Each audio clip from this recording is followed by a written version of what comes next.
You see this wallpaper? It's pretty cool, right? I actually generated this by using AI on my Galaxy S24 Ultra.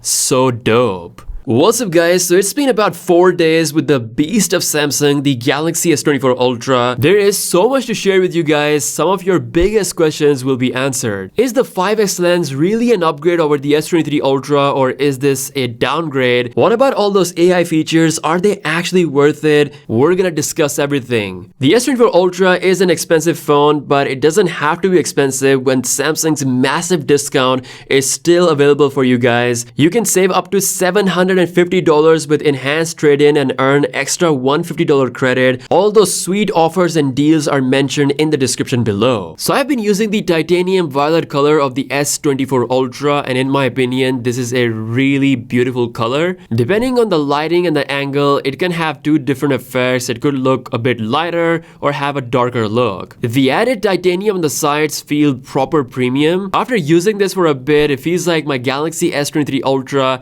had like a cheaper side to it. It's like Samsung added jewelry to the S24 Ultra. When it comes to the display, I want to say wow. I didn't realize how much I would love a flat screen, a proper flat screen on a flat, boxy Galaxy flagship. Not only is it one of the brightest, most color accurate screens on a phone, but it's also the least reflective screen when compared to the competition. Now with the flat display, the S Pen usage is even better. It doesn't bend at the end towards the curve like with the previous flagships. Watching media and playing games on the screen is a top tier experience. Now right from the moment I got my hands on this beauty, I've been playing with the camera ever since. In case if someone still doesn't know, the only new camera on the S24 Ultra is the new 5x lens. The rest of the hardware is the same as the S23 Ultra. A lot of people were concerned if this zoom sensor is a downgrade over the S23 Ultra. Well, it's not a downgrade, but it's also not a huge upgrade. When you're shooting videos in outdoor at 10x level and beyond 10x level,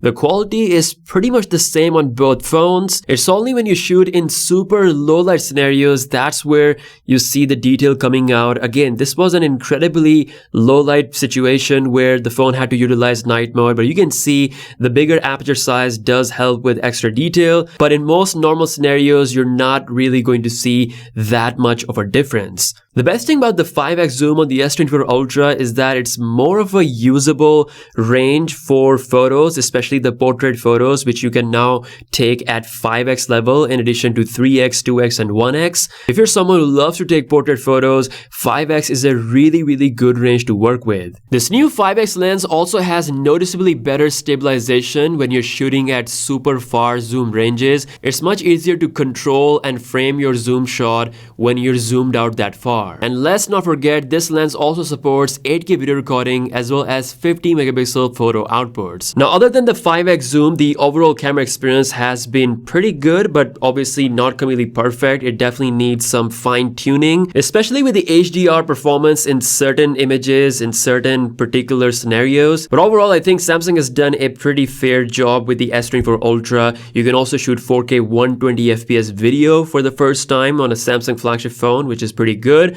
But by far my favorite feature on this whole camera setup is being able to switch lenses when shooting 4K 60 FPS video. Because of this one feature, we now have such smooth lens switching throughout all the lenses, no matter if you're switching from the ultra wide to the 20x zoom or 20x to ultra wide. It is very smooth. I also love how night portrait mode works with all lenses, so this is great for those who want to take some portrait mode photos during low light or night situations. For low light video performance, things are improved, but definitely not quite at the level of the iPhone 15 Pro Max. The iPhone still handles the noise better and has a bit of a sharper result in those really tough scenarios. If you're not going to be shooting videos in super low light situations, then I think the outdoor video is really good. I would say very on par with the iPhone's performance. Now, something that isn't on par with the iPhone is the default photo resolution, which is still at 12 megapixel.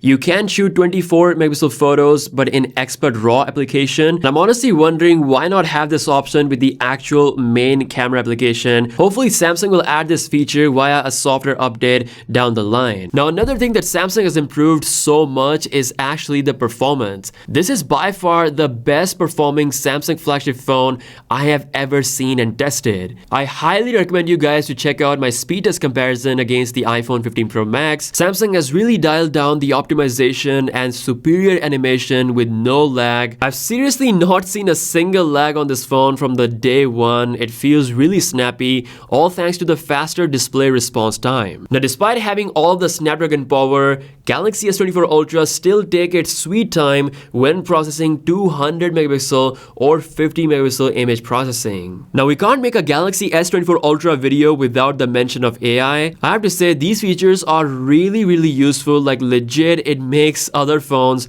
look normal. I've been having a lot of fun with the generative wallpaper option in the settings. The way they have built this is so good. It is so fun to generate cool AI wallpapers with a lot of customization. I've also been using the circle search quite a lot because it's so easy to initiate. I've also been checking out the new AI editor, which allows you to move your subject as well as expand any image. Plus the new slow motion is like proper black magic. I don't know how they do it, but you can have a really nice slow-mo effect to pretty much any video even when shot at 30 FPS. Now as for translate features like interpreter and the live call translate, these are very powerful features, but so far I didn't get the need to use them right now because I'm not traveling. I will be traveling very soon to Europe, so perhaps then I'm gonna be utilizing these features. But for the testing sake, they actually work really well without the need of internet connection. Also forgot to mention this one, summarizing web pages is an underrated feature and it can save you a lot of time. Now while all of these AI features are great, these are set to come to older Galaxy flagship phones like the S23 series as well as the Z Flip 5 and the Fold 5, so don't consider the S24 series just because of all the cool AI features. According to Samsung, Galaxy AI features will come to older devices sometime in first half of this year. Is it worth upgrading from the S23 Ultra for majority of users? I would say no, but if anyone who's using older devices like the S22 lineup, you can definitely consider upgrading to the S24 Ultra now that it supports 7 years of major OS updates. It's the best Android phone next to Google Pixel 8 Pro when it comes to software longevity. Lastly, I want to talk about the social media app experience on the S24 Ultra, especially Instagram. Samsung said that the Insta camera can now utilize the same HDR level and quality as the actual main camera. And I have to say that is true, like the HDR performance is good. However, I can't say the same for the video. I mean, it is improved, but it's still better to shoot the video with the actual main camera to get the best quality. I'm not sure if the Instagram camera is accessing auto FPS feature, but something that I've noticed is that the low light frame rate video recording within the Insta camera app is definitely better than the previous phone. I will be making a detailed video regarding this topic, so make sure you subscribe for that video and all the coverage that is coming soon. When it comes to battery life, the phone is a proper beast, no problem getting you through the day. I've actually done a battery drain test on the channel, and in my testing, the S24 Ultra was able to win the test with an impressive result. Overall, in this short time, I have to say Galaxy S24 Ultra is Samsung's most polished phone. The new 5x lens is actually an upgrade, not a downgrade. Great performance. It's definitely a step in the right direction. Now, I'll be doing a detailed review in the coming weeks, but let me know what you think about the Galaxy S24 Ultra. Once again, don't miss out on the crazy pre-order deals that Samsung is currently offering for a limited period of time. Definitely check out all the offers. Links are mentioned in the description.